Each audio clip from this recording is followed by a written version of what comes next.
today. Would you all praise God for First Lady of our church, Miss Keion Henderson? She's in the place today. Love you, baby. Good to see you. To all of the guests, to all of the volunteers, it takes a lot to do this. They got to tape these wires down. They got to get here early. So can you shout for all of the volunteers? And it's just a hard thing. But we can do it. We've done it before, and we can do it again. I want to read Acts chapter 9 and 19. Normally, we stand for the reading of the Word of God, but I don't want to overwork you in the culture. But next time, you're going to stand. This time, I'm going to let you sit down. Verse 19 of Acts chapter 9. And then we're going to go to Galatians chapter 1, verse 15. Acts chapter 9, verse 19 says, and when he had received meat, he was strengthened. Then was Saul certain days with the disciples, which were at Damascus. And straightway, everybody say straightway, he preached Christ in the synagogues, that he is the Son of God.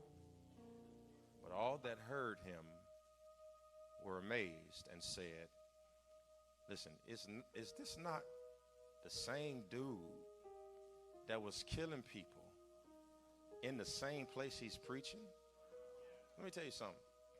One of the hardest things in the world is to go back to the same place, a changed person.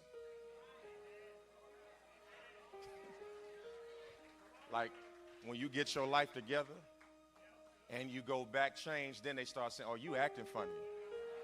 And you changing, and you different. The next time somebody says to you, you different, look them right in the face and say, you think I worked this hard to stay the same?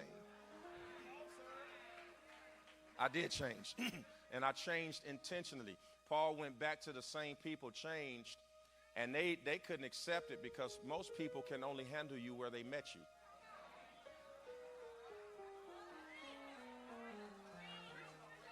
They could take you single and broke. Now you got a little money and you got a boo, and now they acting funny. That might be a signal you ain't supposed to go back there.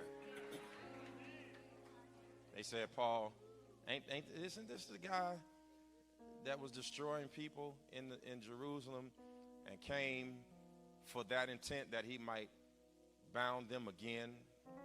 But here's what Paul did. And his name is Saul now, but it will be Paul. He increased in strength and kept doing, let me just put it in English, and kept doing what he's doing. Just touch your neighbor and say, keep doing what you're doing. All right, let's go to Galatians 1 and 15.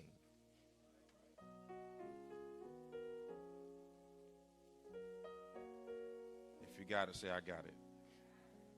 If you're just going to let me read it, say, go, you do it, you do it. I got it, okay, all right. Yes, ma'am. Yes, ma'am. She said, you do it. But when it pleased God, who separated me from my mother's womb and called me by his grace to reveal his son in me that I might preach him among the heathens, immediately I ain't asked nobody about it.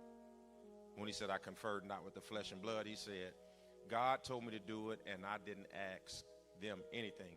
You better stop looking for people to validate you and just do what God told you to do. He says, neither went I up to Jerusalem to them which were apostles before me, but I went into Arabia and returned again unto Damascus. Then after 3 years, everybody say 3 years, I went up to Jerusalem to see Peter, and I stayed there with him for 15 days. But the other apostles saw I none. I didn't see none of them except for James. And the James I'm talking about is Jesus' brother. Now the things which I write unto you, behold, before God, I am not lying. Afterwards, I came into the region of Syria and Cilicia and was unknown by face to the people who were in the church, but they had only heard of who I was. And they heard that I was the one that persecuted, that he which persecuted us in times past now preaches the gospel which he once destroyed. And they glorified God in me. How many of you all will admit that in this stage of your life, people really don't understand who you are? Touch your neighbor and say, I'm being misunderstood. I'm being misunderstood. I'm not who I was. I'm not who I'm going to be. But I'm not who I was. I want to use for a subject today, and it's a two-word subject, not an exciting subject, but an exciting topic. I want to talk on this subject, Training Day. Training Day, and I'm not even going to mention the movie, so don't even worry. I'm not about to give a soliloquy about Denzel and the movie and the introduction, but I want to talk to you. Everybody say Training Day. So growing up, and I'm from the Midwest, and from Gary, Indiana. But any Midwest people in here? Man, y'all look around. We coming. Where's my theme music? Growing up in the Midwest, like people take for granted here in Texas because y'all got so many things that the rest of the world doesn't have. Like jobs. Oh. Black people do well in Houston. Over 40% of the people in the town that I grew up in were unemployed. The steel mills had shut down and everybody left. And the campus pastor for this campus, he and I were raised in that same place since the day we were born. My name is Keion. His name is Sion. My father was his father's uncle, which makes us cousins. You know the story. First cousins, raised in a place that is literally a valley of dry bones. And the only thing you could do when we were growing up is either be an athlete or a singer, hence Michael Jackson and all of them. The other outlet was religious leadership, literally a church on every corner.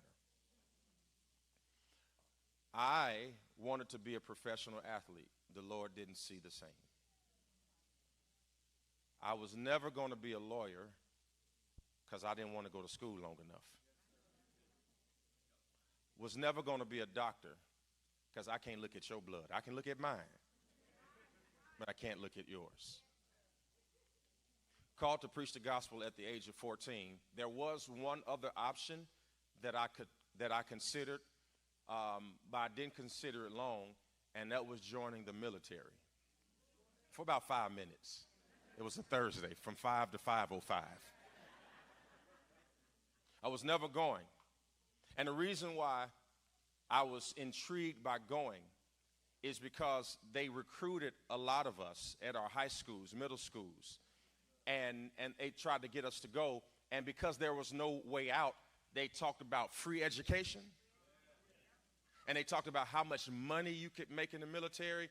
And we were poor, and my mother was working at fast food restaurants, and so were we. And I thought making $40,000 a year, at that time, I thought if I could just make $40,000 a year, I would be able to take care of my whole family. That's how far down we come from.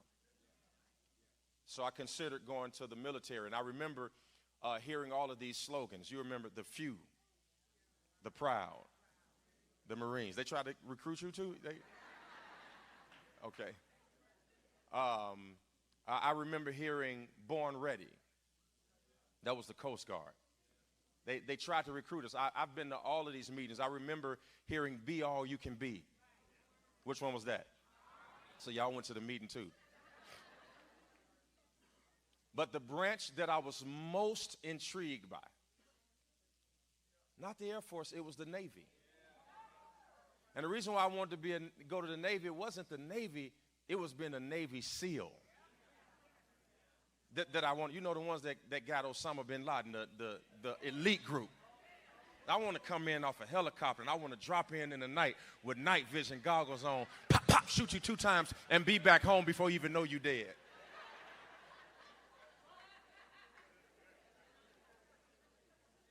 SEALs is what's up.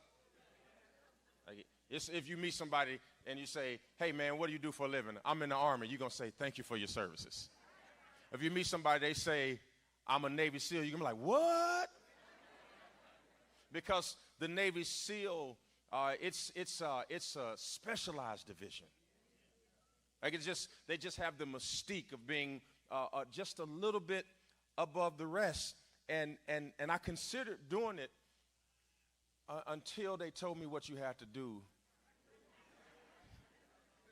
to become one. Oh, man, the free Danishes were amazing.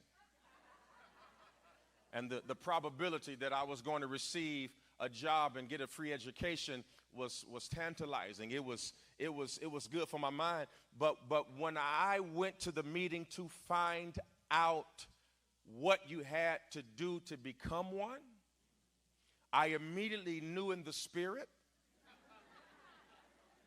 that I was not going. And my mother will tell you this is a true story. I even found out 2 ways that I could actually employ to keep from being drafted.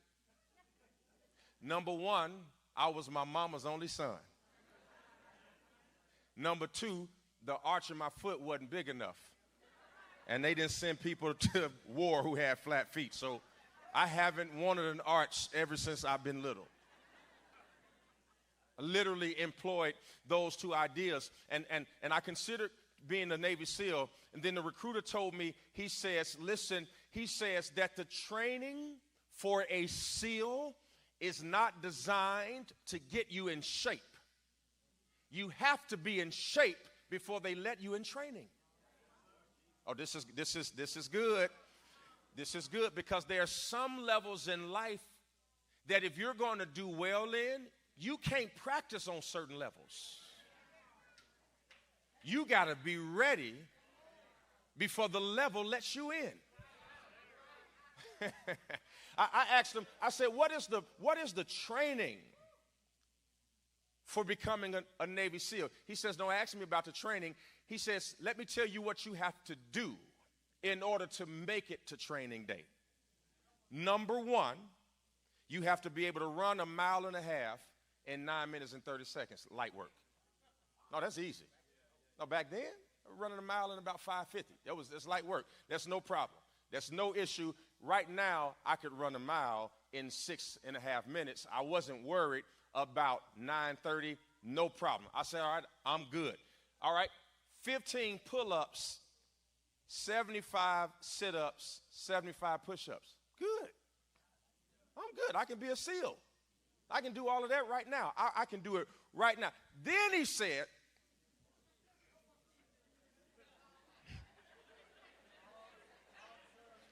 swim 500 yards. All right, okay, all right. This is not for me. Because I don't know about y'all. I can swim, but I'm tired by the time I get to the other end of the pool. Anybody hear this? 5 football fields of a breaststroke in 9 minutes and 30 seconds. And I knew then that it was not the Father's good pleasure that I be a SEAL because I'm a swimmer, but I'm a black swimmer. Now, come on, black people. No, y'all ain't going to talk to me in here. See, black people, number 1, this is the reason why we can't swim, because all of y'all who can swim, you swim with your head above the water, and that ain't swimming. Only thing you okay with is the back of your hair getting in, but you're trying to keep it from all of the edges. And when they told me I had to swim 500 yards, listen, in 50-degree water. Now, black people, do you know your temperatures? Water at 70 degrees is cold to us. If you ever got in water and you were comfortable, I guarantee you that water's about 85 degrees plus, because we don't do well with cold water, so I can't swim 500 yards. I definitely can't do it in cold water. I definitely cannot do it in the ocean, and I definitely cannot do it outside. And then I found out that I was not ready for this level because I couldn't handle the training.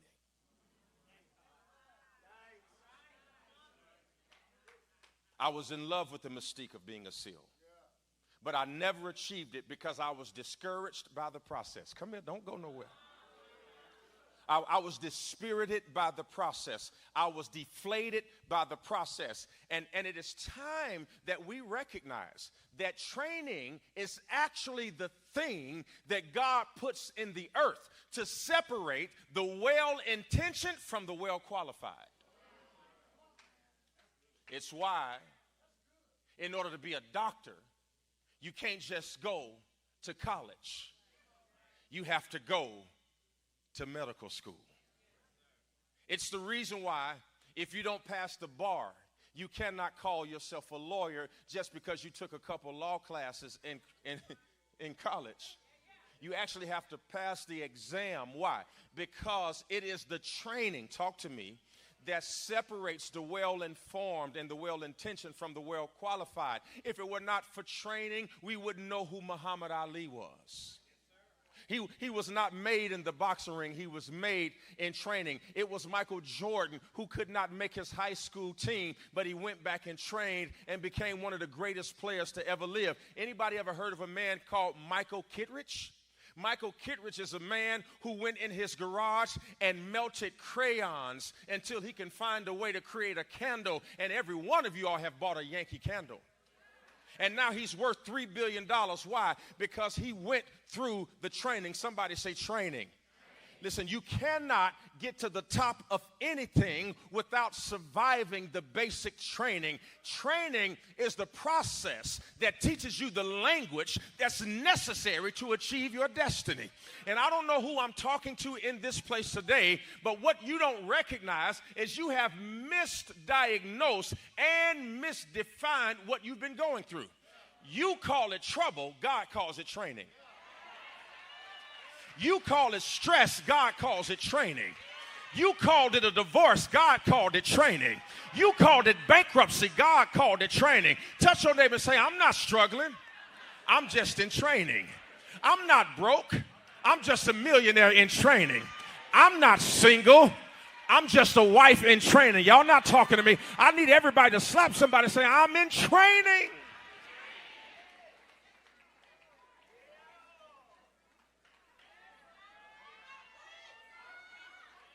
You think it's stress? It's training.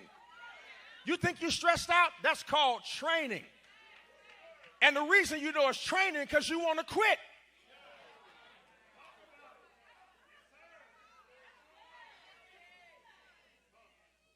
I didn't get fired.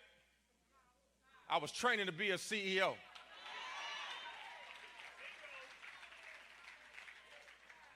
That wasn't a breakup. It was training. Next time you get in a bad relationship and y'all break up, don't go on Instagram and start talking about I'm getting all the toxic people out of my life. You know, it's a breakup conversation. You know, everybody, you can tell who just broke up with somebody by how they post. You know, God told me to care more about myself. It's me season. It's me season. No, you just had a breakup. Now, come on. The next time it happens to you, I want you to go on Instagram and say, I'm in training.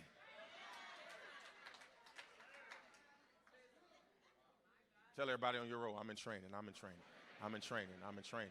God is training me. See, he's training me because if I don't get this training, I got a bad temper. I'm training. I'm training. See, he's trying to tempt me on this level or test me on this level so that I don't blow it when I'm on this level. So you always have to train down here before you can win up here. Somebody say, I'm in training, I'm in training, I'm in training. Watch this. And the true test of training is that you cannot tell right away that you're making progress. Oh, I can stay right there. Because if training worked right away, all of y'all will be in the gym. What if training went this way? Went to the gym, one bench press and walked out swole. How many of y'all will be in the gym right now? One lunge, and your legs look like you want them to look. One sit-up. I mean, how many of y'all be like, after this sit-up, I'm going to be fine. Just fine.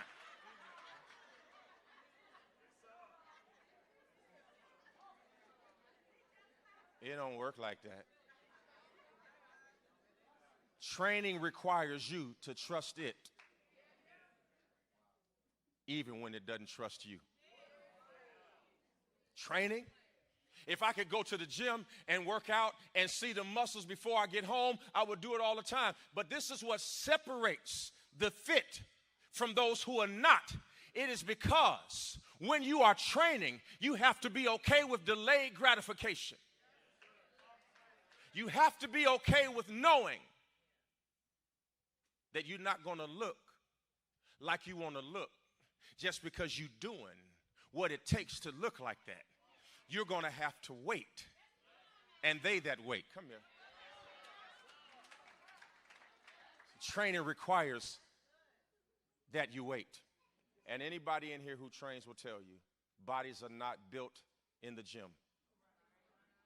They're built in the kitchen. Because many of you,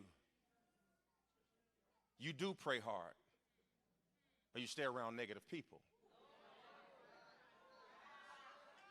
And you do have a journal, and you do have a devotional, but everything you consume is negative. And so now here you are burning calories, but not gaining tenacity because you're taking in more than you're letting out. I'm going to preach in a minute. Everybody say, I'm in training, I'm in training, I'm in training, I'm in training. And training requires patience. How many of you all have a patience issue? You just have a hard time waiting. Let me tell you, I don't need this hand right here. I say, you see what my hand was? I said. Some of y'all was like, just move on. If you have a patience issue, let me see your hands. The Bible specifically says, they that wait on the Lord. Do you know how frustrating it is to God for you to have a problem waiting on him? And he has been all of your life waiting. Oh, don't act like you ain't never made him wait. I'm working on it, Jesus. Give me some time. The Lord know my heart. But when you want God to act,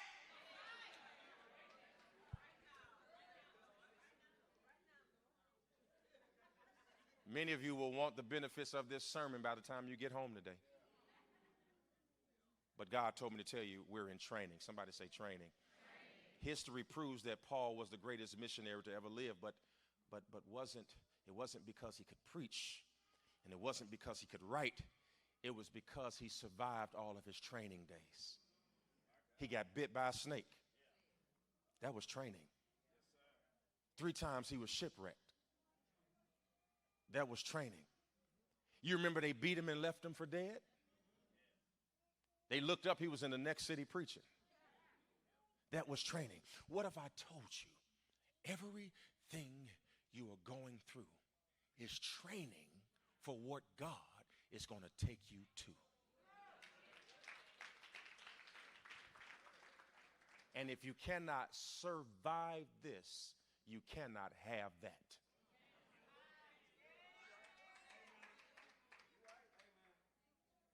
Training. And here's the thing about training that you should know. Never forget this scripture as long as you live. 1 Corinthians chapter 10, verse 13. The Bible says, there hath no temptation taken you but such as common to man. But God is faithful, who will not suffer you or allow you, watch this, to suffer beyond that what you can take. That word tempted means, watch this, suffer means to be exposed to. In other words, God, listen to me, will never expose you to anything that doesn't have an exit.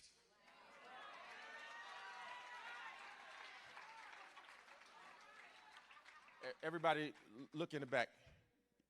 You see those red letters above every door? What does it say? You know why it's there? Having built a building, I know now that the law requires you to show people how to get out of things they got in. And God says, you think that I am less than the government I have never allowed the devil to box you into anything without requiring him to engineer an exit so that if you will call on my name, you can get out of it. I don't know who I'm talking to, but let me give you the end before the beginning. Whatever you in, you getting out of it. If you ain't sitting next to nobody who's shouting with you right now, you got the wrong neighbor. I want you to look at one of your neighbors. I'm talking about the one you like, the one that's been smiling and the one that's talking to you. Look them right in the face and tell them, God told me to tell you, you about to get out of this thing. If they didn't say nothing, you got the wrong neighbor. You need somebody who got the Holy Ghost in their belly. Look and find somebody who ain't acting stuck up and ain't not talking to you because they don't know you, and just look at them and tell them, God told me to tell you, you are going to get out of this.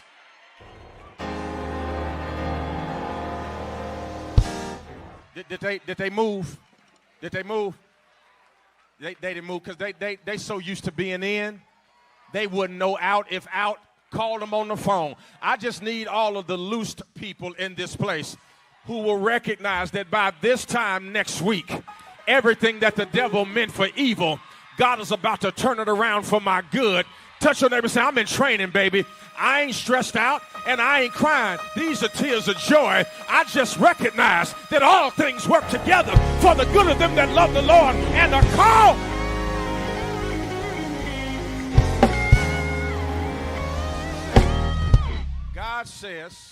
God says this. He says, I'm going to give you insurance and assurance. What's the difference? He says, insurance is just in case, but assurance is because. Let me say it again. Insurance is just in case. Assurance is just because. So I'm going to bless you just in case, and I'm going to bless you just because. I'm going to give you some money just in case some things happen, but I'm going to give you some money just because I love you. I'm going to bring you out of some things just in case the devil try to keep you in it, but I'm going to bring you out of some things just because you're my child. I need somebody to give God a just because worship. Somebody shout, I ain't in pain. I'm in training. I'm not in depression. I'm in training. I wasn't rejected. They were training me not to want people that don't want me. They didn't break up with me. They were training me to stop settling for beneath my privilege. Don't y'all make me, I will shout all over this place. Somebody shout, I'm in training.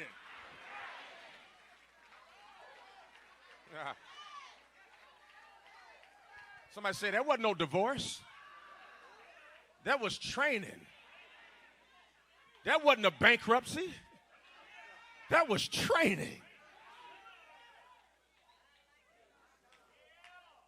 That's why David said it was good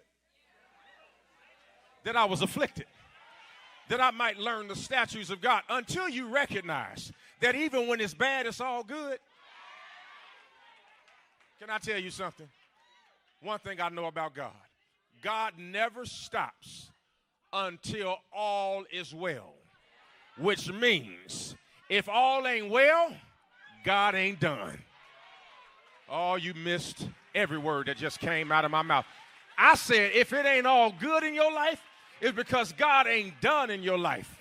Let the weak say I'm. Everyone needs an arena in their life. And so I want to be that person. I want to show up. I want them to expect to see me. And my children, they should expect to see me. So I have to show up. That's what I do.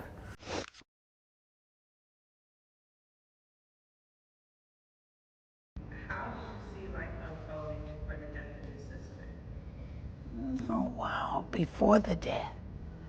Wow, that's a big question. I actually saw my sister and I living to be old together, but it didn't happen. I saw us with our kids and her grandkids, hopefully one day my grandkids. None of that happened. But before, happy times, I thought it would be she and I always.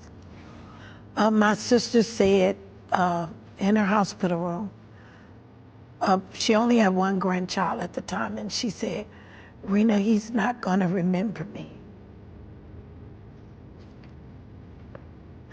And that hurt her. So my job is to ensure that he remembers her. Him and the others that have come after him, I have to make sure that they remember the love. When she left a void, not just for me, but for her kids. And I was in tuned enough to know that they would need me and that I would need them. So I had to ensure that they knew that.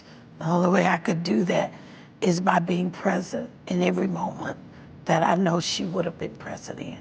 So that's sickness, that's marriage, that's the arguments, that's the love, that's the whole caboodle.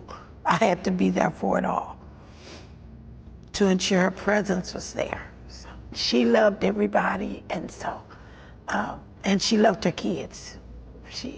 So my job is to ensure that I keep that love going. I'm sorry. Thank you.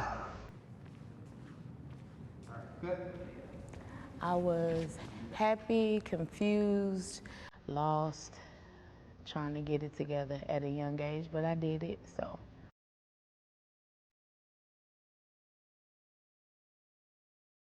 My mom, she was, addicted to drugs before I even was born, so I kind of didn't have her much in my life.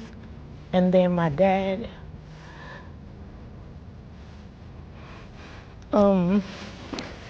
he was there. He was also on drugs, but he was more there than my mom was, so I kind of knew more about him than her. There were times, where I was just alone. I didn't have, anybody. So my aunt took me in, and the Pastor Richardson, and my godmama Darlene, they all took me in, of course, to, I guess, be that village for me, because I didn't have that. So I was kind of from place to place.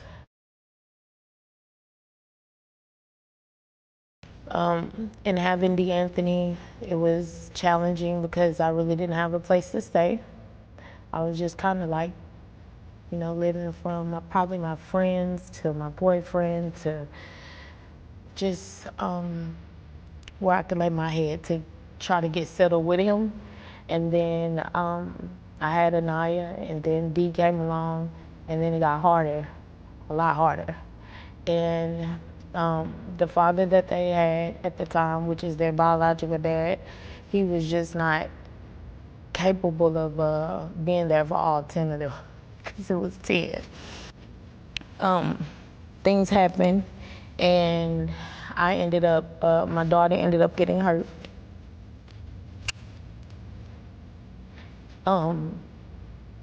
So I don't know what happened. I was at work, and when I came home, she had this little gash over her face, and to where she was just constantly bleeding. When she blinked, it would open wider and wider and wider. And so I got into it with her dad about that, and I ended up going to jail for 4 months until I was able to pay for a lawyer.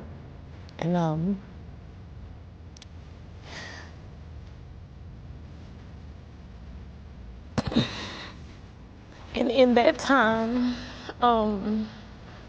my daughter and my son was molested by my mom's boyfriend. And so it kind of brings up things that happened to me at 6 when my uncle molested me. So I have not yet learned how to deal with it. So I'm not in a space to be able to properly help them, but I'm taking the steps to help us.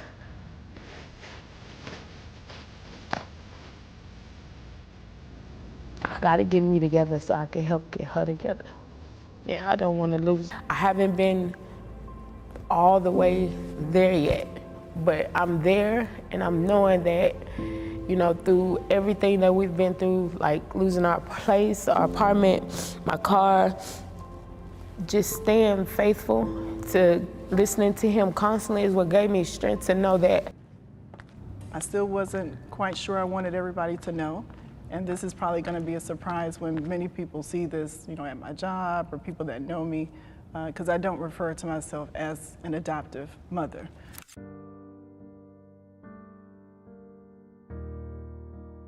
Endometriosis is when you have difficulty with conceiving. You may have different, it's kind of different, and it varies from person to person.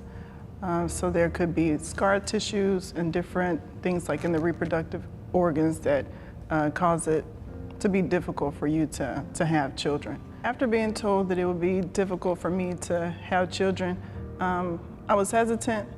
I always wanted to be married.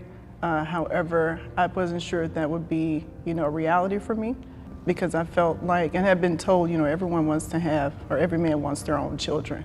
So as I was younger, I didn't focus a lot on it. I kind of said, I don't know why I'm married, but I don't want a boyfriend. So, you know, just kind of confusing. Didn't want to get my hopes up just in case it didn't happen. Since I wasn't able to have children naturally, I questioned, you know, if God really wanted that for me. That was definitely one insecurity, and just kind of being enough, enough in general. You got married, and what did you and your husband decide? He knew my struggles as well. I kind of told him beforehand because I didn't want him to go in blind, especially if that was something that he aspired to have children of his own, and he was okay with it.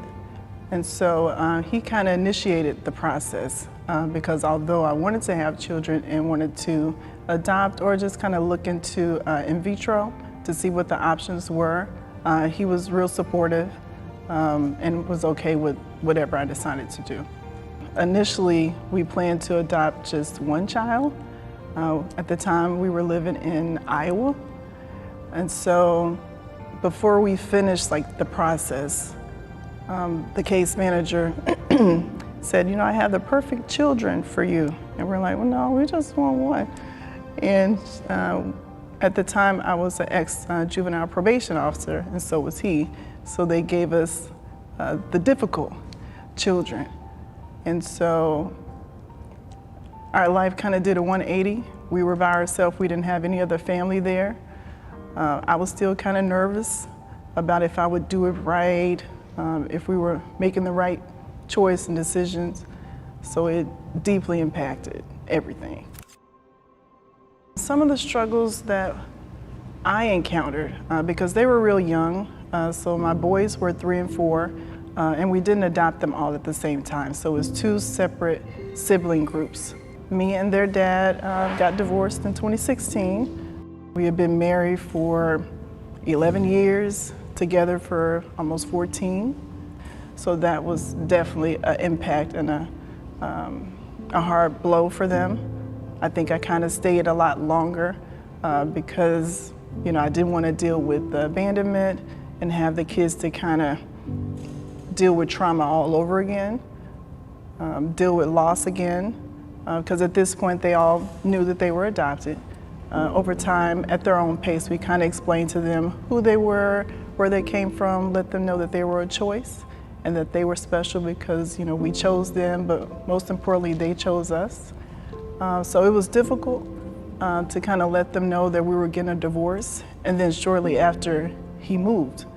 So I was here with the kids in Texas, and he moved back to Illinois. We still talked a lot, but you know, the brunt of everything fell on me. And the children, they were kind of at that age where they were in junior high, middle school, kind of finding themselves.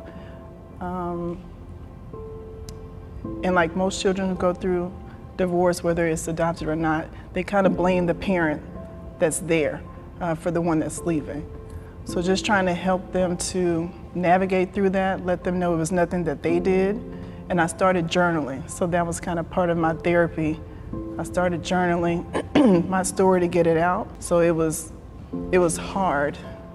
And and a bit of shame for me that kind of came with that, because I didn't want to explain what happened and didn't want to bash him, but wanted to be able to process as well, so I just kind of held it in. This is when we were in between churches, so we were visiting another church, and then I would come back over to the Lighthouse to kind of get my fix. And I remember taking this picture with all of my all of my babies here, and them being so excited that we were in Texas and not in the snow, because we came from Iowa, and just kind of embracing just being a mom. But this was also when I was starting to kind of go through the marital troubles. But through this, they didn't know, so they were just happy that I was happy. And my friend Benita, she was at the Lighthouse and was like, Lucy, just check it out, just come to Sunday school, see what you think. I'm like, well, okay, I'll see, but I'm not a big Sunday school person. She's like, no, it's different. And like every Sunday, it seemed like Pastor K was just all up in my business, just telling everything, confirming, affirming, like everything I knew I was supposed to do, everything I didn't really want to do. And then I just started Googling. And then I kind of, it's like, okay, God, is this really what I'm supposed to do? So when I wrote my book, I did dedicate